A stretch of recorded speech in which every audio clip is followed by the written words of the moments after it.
Thanks for tuning in, guys, to the Pest and Lawn Ginja. Today we're going to talk about the differences between real mowers and rotary mowers. Let's get to it. Now, if you're here on my channel, you're probably wondering, what in the world is a real mower? I have a real mower, mow my lawn every single week. Well, it's R-E-E-L, not R-E-A-L. So the differences between a rotary mower and a real mower is what we're going to go over. Now, a lot of you guys want to have the best lawn. Some of you guys just want to have a mediocre lawn, but you'd be surprised what the quality of cut will do to a lawn. So let's look at these two devices. First up on our list is the rotary mower. 99% of people in the good old USA have either used one or they own one who cut grass. It's got 4 wheels that help adjust the base of the deck to adjust the height of cut. You can typically use these as mulching devices, or you can bag your clippings. Now, one thing about this design, and the interesting part about it, is it's just basically a glorified vacuum.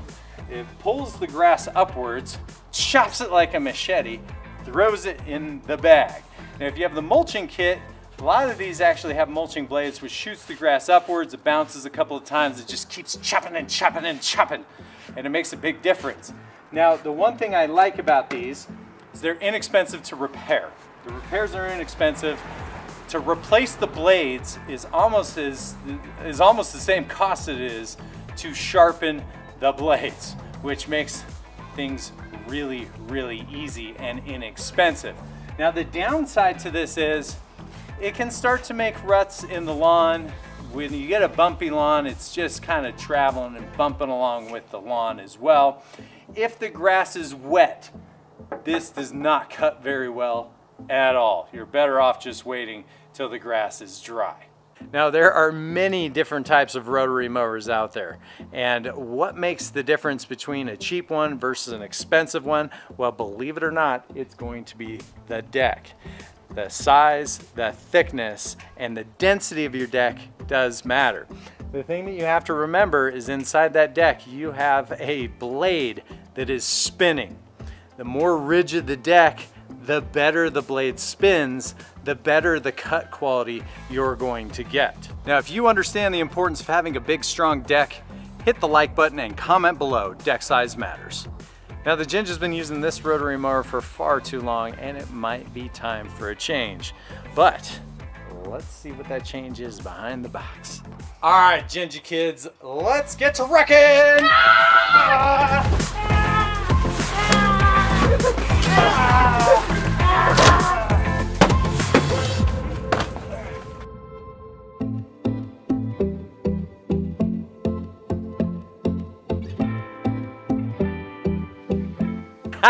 I'm so excited. I got the Allett 20B. The B stands for Briggs & Stratton 20 for 20 inch. It is perfect for what I need. I don't have a giant yard. This is gonna cut really, really well. Now, to get back to the original subject of rotary versus reel.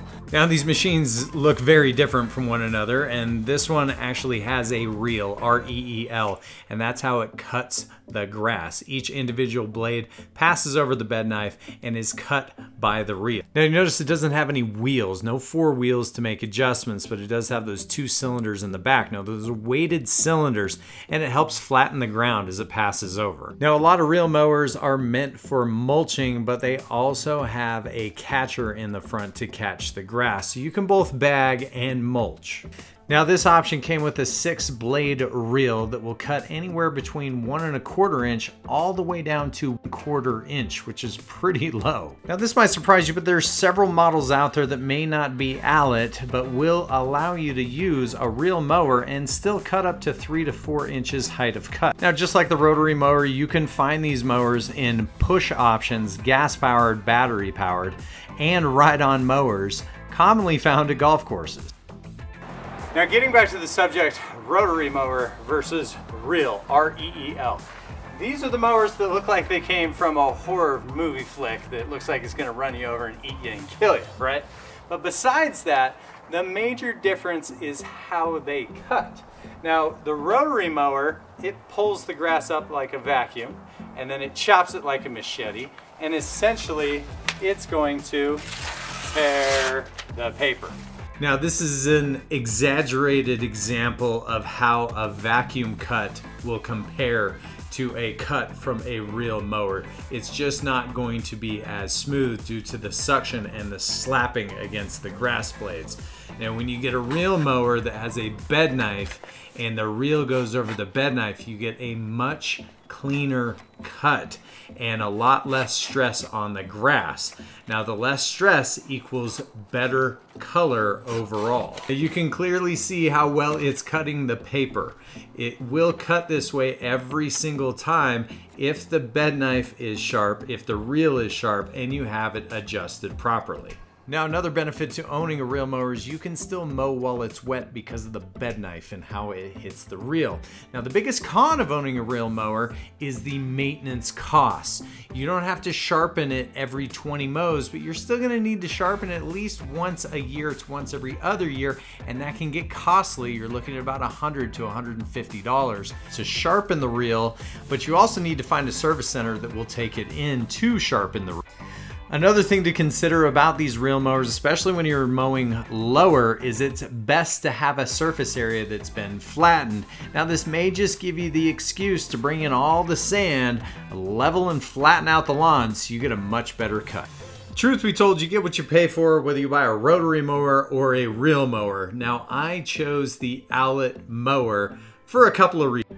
Allett's been around for a very long time. They're from the UK and they're in the United States. Now they have over 20 service centers in the United States, so if I have a problem with it and I need it serviced, I'm going to be able to do that. Now they're very innovative. They were the first company to come out with a homeowner version with cartridges, which saves me a ton of space and time.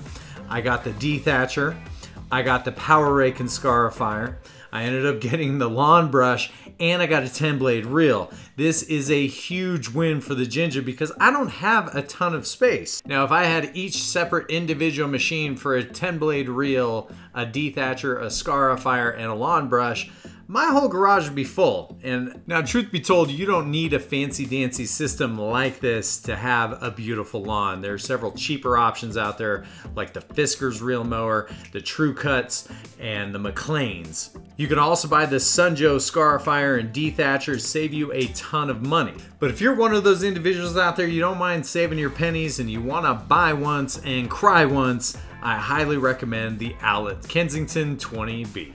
Now at the end of the day, guys, if you want to be the Joneses, cut quality makes a big difference. You guys have any questions or concerns, hit me up in the comments. Love to help you guys out. Until next time, guys, the Pest and Lawn Ginja, we're mowing.